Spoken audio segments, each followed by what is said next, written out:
Iya, sahabat kaum muslim, kembali lagi dalam program Bincang Sehat dengan tema kita mengenal penyakit infeksi selaput otak atau meningitis bersama Dr. Arifin, ya, Dr. Hasanul Arifin, ya, MCAT Neo. Iya, sahabat kaum muslim, bagi Anda yang ingin bergabung bersama kita di sini, Anda bisa menghubungi kami di 0617944282 dan bisa juga mengirimkan pertanyaan Anda ke nomor SMS center kami di 081370031616. Iya, melihat bahwasanya penyakit meningitis ini adalah salah satu penyakit yang sangat berbahaya, Iya. Dok, ya. Nah, kira-kira sejauh ini yang dokter ketahui datanya itu kebanyakan yang selamat, sembuh, atau yang meninggal, Dok? Iya, jadi kalau kita cerita insidensi terjadinya penyakit ini memang dari 100.000 penduduk itu ya itu berbeda-beda setiap negara ya. Nah, jadi kalau yang paling tinggi itu memang negara Asia. Itu sampai 18 sampai 24 kasus per 100.000 penduduk. Nah, karena mungkin karena daerah kita daerah tropis ya, jadi infeksi tropis itu juga merupakan salah satu eh, bagian dari penyebab virus. Jadi penyebab penyakit meningitis ini. Misalkan ada kasus seperti saya katakan ada infeksi di telinga, di sinusitis atau infeksi pada di otak sendiri, selaput otak atau cedera otak yang bisa berhubungan langsung dengan meningisnya. Itu juga eh, kuman-kumannya memang banyak dari di negara-negara Asia Tenggara tropis ya, sehingga kasus ini juga cukup banyak di Asia Tenggara. Nah, kalau untuk kejadian kematiannya memang pada meningitis ada chance untuk kematian itu 10-20%. Nah, 80% atau 90% itu bisa disembuhkan gitu ya. Oke. Walaupun kita berharap mortalitas itu kematian itu tidak terjadi pada pasien meningitis. Oleh karena itu pengenalan secara dini, penanganan yang tepat itu perlu dilakukan seperti itu. Oke, berarti dari data yang dokter ketahui memang lebih Iya. banyak yang sembuh, Dok, ya, seperti Iya. itu, Dok. Oke. Nah, ini mungkin kita bisa melihat, Dok, berapa gambar tentang Ya, jadi ini otak, gambar ya. otak ya, ditampilkan di ini ya. Iya. Jadi ada selaput otak itu, nah ini otak pada anak ya. Itu ada selaputnya yang berwarna abu-abu, itulah yang terinfeksi, ya, mengalami inflamasi peradangan. Iya, iya, Nah, iya, iya. nah kalau sudah sampai ke otak, ini yang jadi berat masalahnya pada kasus meningitis seperti ini. Nah, untuk anak dan dewasa itu Iya. berbeda nggak, Dok?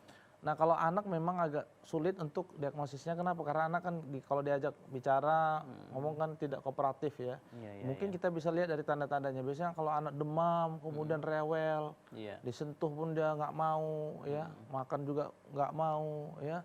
Nah, ditambah lagi gejala kaku kuduk muncul. Nah, ini segera bawa ke rumah sakit, ditangani nanti sama dokter bagian anak, bagian neurologi, agar cepat tertangani, cepat terdiagnosis, cepat tertangani.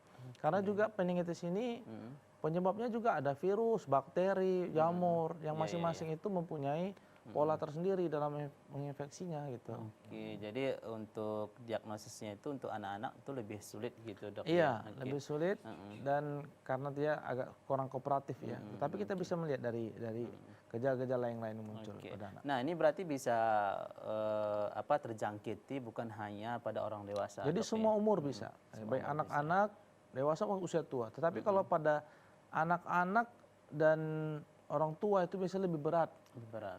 Itu kenapa seperti itu? Lebih berat dibandingkan dengan yang dewasa ya. Kalau dewasa tua atau anak-anak, kenapa berat? Mungkin tadi anak-anak sudah terlambat baru Iya, iya. sudah berkembang cepat di penyakitnya baru terdeteksi. Yang kedua kan anak-anak rentan sekali terhadap gangguan otak, sedikit saja dia sudah bermanifestasi ke gejalanya, ke perburukan penyakitnya. Apalagi usia tua, sistem pertahanan juga tubuh menurun pada usia tua ya.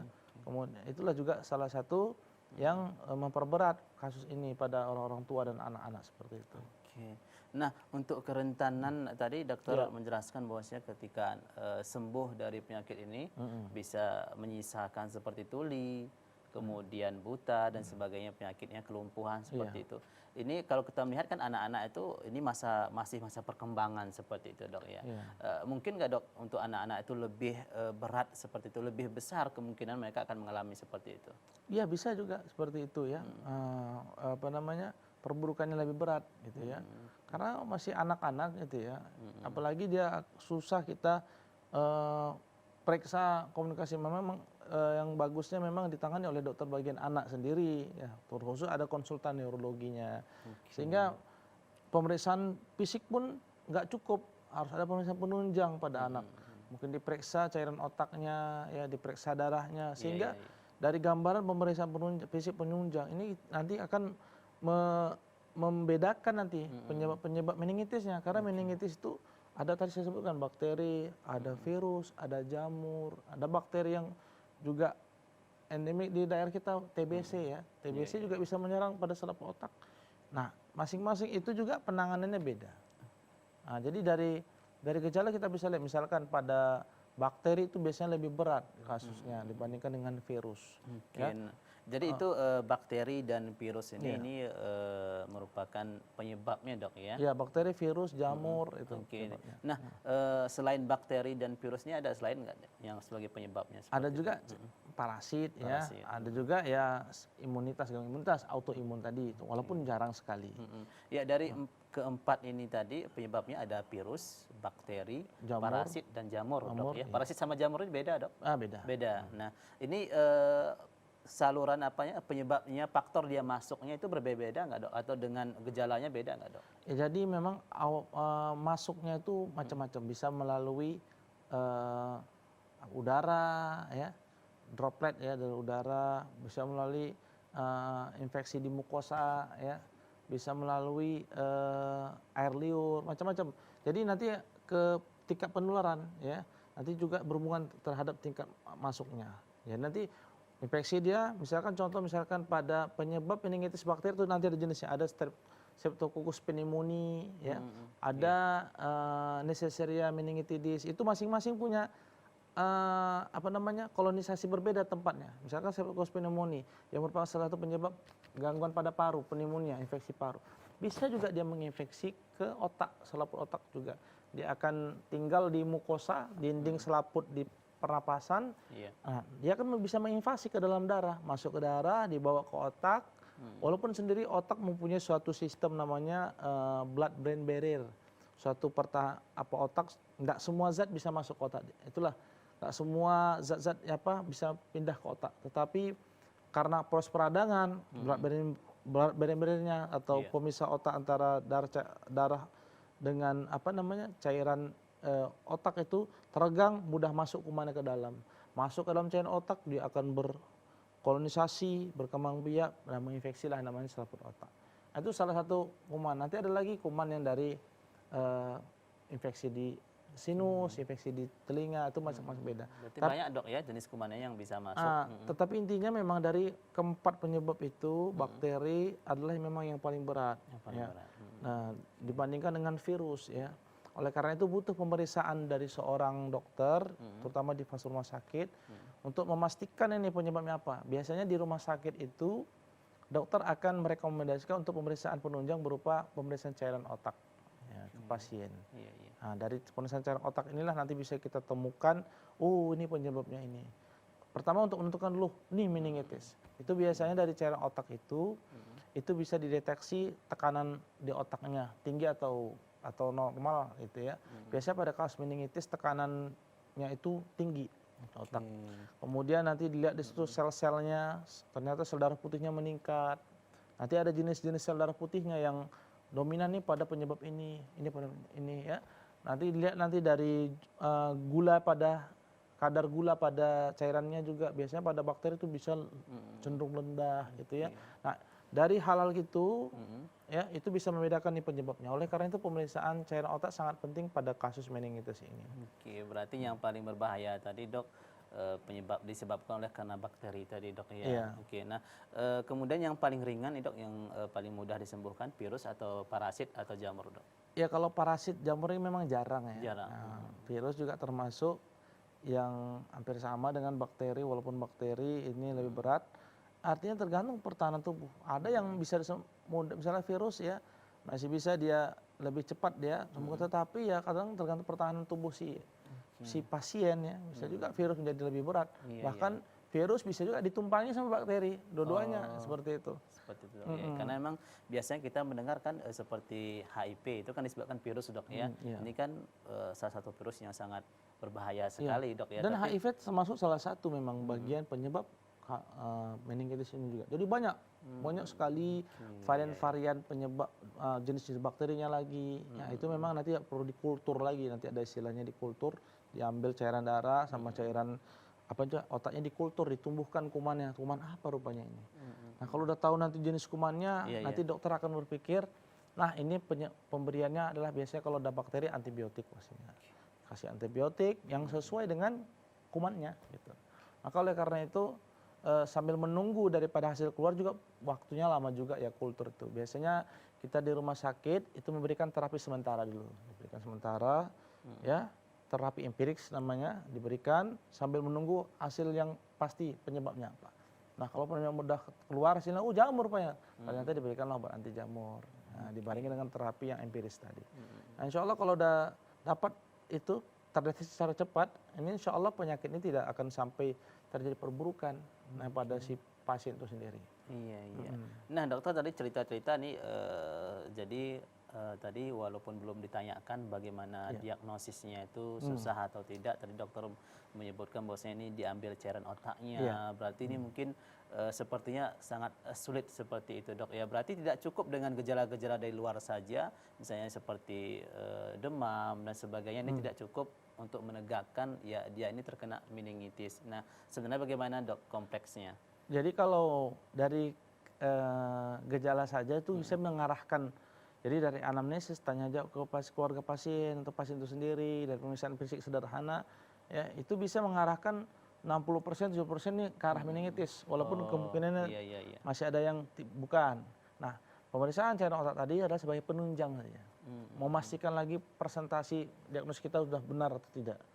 Nah, kalaupun di daerah-daerah yang tidak ada fase itu, sah-sah saja dokter menegakkan langsung meningitis dengan gejala tadi, berikan obat.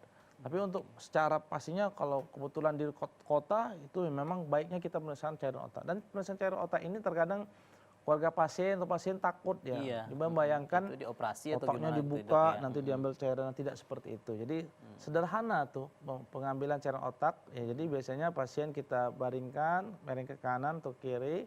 Nanti diambil tuh cairannya di daerah celah-celah tulang belakang, di daerah pinggang biasanya. Ya.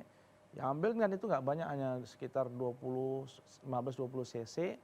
Nah, itu yang paling penting. Nanti dari warnanya kita bisa lihat warnanya kekuningan, keruh. Ini itu tergantung dari warnanya juga bisa mengarahkan ke penyebab tertentu. Nah, kita ambil, kita kultur, kita periksa analisis, dah ketahuan nih. Oh, ini pastinya. Nah, oleh karena itu obatnya pun akan disesuaikan sesuai dengan penyebabnya seperti itu. Nah, untuk pemberian obat itu sendiri ini bagaimana, Dok? Apakah pengobatannya itu cukup dengan pemberian suplemen, obat, ataukah harus dengan terapi lagi, harus dengan operasi lagi, ini gimana, Dok? Ya, jadi begini, untuk penanganan memang harus komprehensif. Maksudnya komprehensifnya harus secara keseluruhan, Dok. Keseluruhan aspek yang kita perhatikan. Termasuk cairan, yang paling penting terapi cairan. Ya. Misalnya dokter akan memberikan terapi cairan ya, melalui infus. Ya. Kemudian kalau penyebab bakteri dikasih antibakteri, antibiotik. Penyebabnya virus, biasanya diberikan antivirus, obat antivirusnya. Dan itu virus macam-macam juga, ada nanti enterovirus, ada lagi jenis antivirusnya, herpes simplex, salah satu jenis virus yang lain, itu lain lagi penyebabnya. Kalau jamur, anti jamur, parasit, anti parasit, autoimun mungkin diberikan untuk menstabil imun dia, seperti itu. Berarti beda penyebab, beda juga pasti beda obatnya, ya, obatnya, sehingga penanganan tepat. Kemudian kalau operasi tadi Tom sampaikan, itu bisa pada kasus ini yang sudah mengalami komplikasi. Biasanya sering komplikasi itu hidrosefalus. Hidrosefalus itu terjadi akumulasi cairan otak yang berlebihan. Sehingga kalau di gambar otaknya atau di scanning atau MRI, ya, itu nanti dapat tuh tanda-tanda hidrosefalus tadi. Ya, jadi membesar ruang-ruang otaknya. Nah, ini kalau dibiarkan, hidrosefalus model seperti ini akan meningkatkan tekanan di otak. Nah, kalau tekanan di otaknya meningkat, efeknya apa? Pasien nggak sadar. Bisa nggak sadar atau bisa kejang pasiennya. Maka terkadang operasi menjadi pilihan untuk mengurangi efek dari komplikasi si meningitis tadi. Walaupun tetap terapi dasarnya tetap obat-obatan seperti tadi. Ya. Oke. Dan biasanya obat-obat yang diberikan tidak melalui oral, biasanya dari suntikan itu. Suntikan. Semuanya dari suntikan. Suplemen pun bisa diberikan pada kasus ini, tapi suplemen hanya sebagai terapi tambahan saja. Terapi utamanya tergantung penyebabnya seperti itu. Ya, nampaknya cukup ribet sekali, cukup butuh waktu yang lama sepertinya harus menyembuhkan penyakit ini, Dok, ya. Bagi dokternya ya, kalau bagi pasiennya tinggal terbaring saja. Tinggal baring aja. Nah, kira-kira Dok, ini butuh berapa lama sembuh total seperti itu pada umumnya? Namun tahan dulu, Dok, jawabannya. Ya, Kita akan jawab nanti setelah jeda berikut ini. Bagi sahabat kaum muslim yang ingin bertanya nanti setelah jeda berikut ini, Anda bisa menghubung kami di 0617944280. Tetap di Bincang Sehat, karena kesehatan adalah investasi masa depan kita.